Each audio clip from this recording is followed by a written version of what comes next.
This is the sixth Sunday where the gospel is all about Jesus, the bread of life. He said this 6 times. I am the bread of life. He who feeds in me, even if he should die, will live forever. He will not hunger or thirst. But this specific Sunday today, there is a proper angle. There is an application that we will reflect today of the theme of Jesus as the bread of life. To begin with, there is a reason why he repeated this theme and good news of the bread of life, because as I have mentioned in the past Sundays, the human heart has endless longings. There are so many longings and hunger and thirst of the human heart. In many cases, we tend to gravitate on things that we think will make us happy, but they don't. Things that are superficial, that seems to be, and people will do everything to possess these things, but they don't satisfy. They don't make us happy. Only Jesus can satisfy the endless longings of the human heart. We have proven that in the past Sundays, that only God can give us peace and happiness. And so there's a specific application today on the theme of Jesus as the bread of life. And in the second reading, it mentions about love, marriage. Husbands, love your wife. Wives, love your husbands as Christ loves His church. And so we will focus on this. And hopefully, it will give us a deeper appreciation of the true meaning of love. Something that we cannot play with. You know, it's just a serious thing. You cannot take that for granted. Love means life and death. You know, you cannot play with it. And then its relevance on marriage. What is the true meaning of marriage? So, again, to begin with, the reason why the church does not allow weddings outside, like in the parks or in the beach or in the garden, it has to be here in the church, in front of the altar.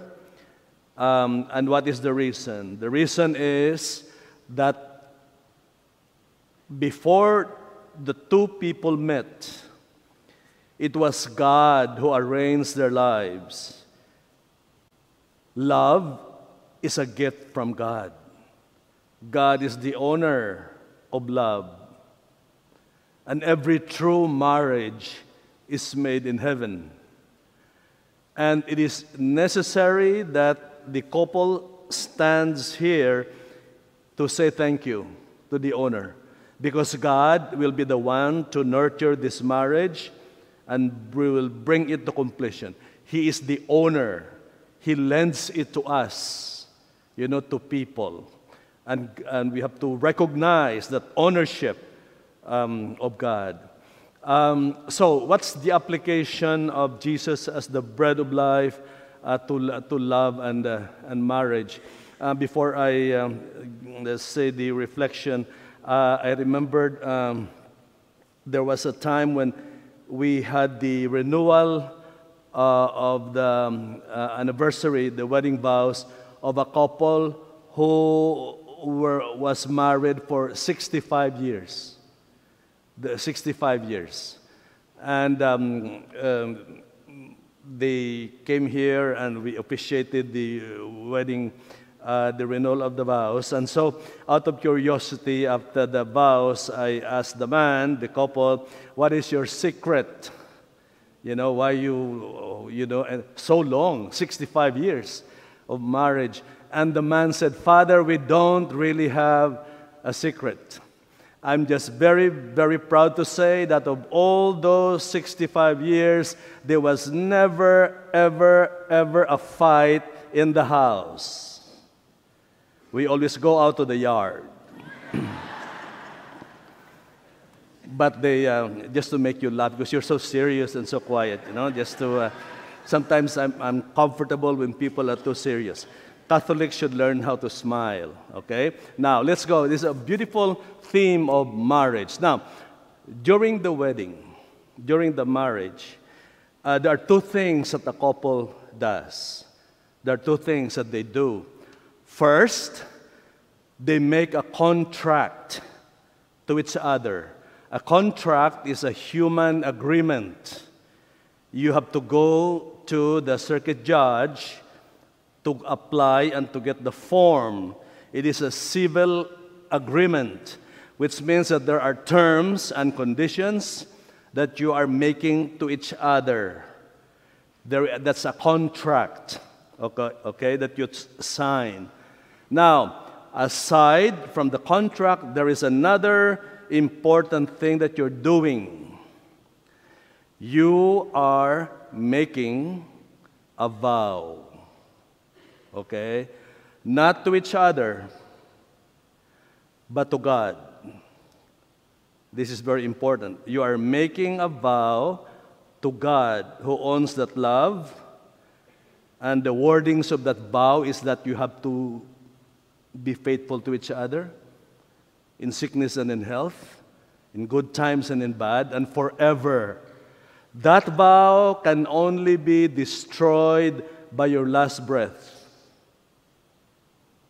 That is the vow that you, to God. Why to God and not to each other? Because, sometimes these young people, when they do the wedding, but they change the words. And sometimes it's not correct. When they say, we were made for each other. No, you are not made for each other. Okay? That I was made for you, you were made for me. No. God created you for Him. And He is only leasing this person to you. Okay? How many of you have leased a car? Right? You do not own the car. The company owns that. You are only leasing the car for your use.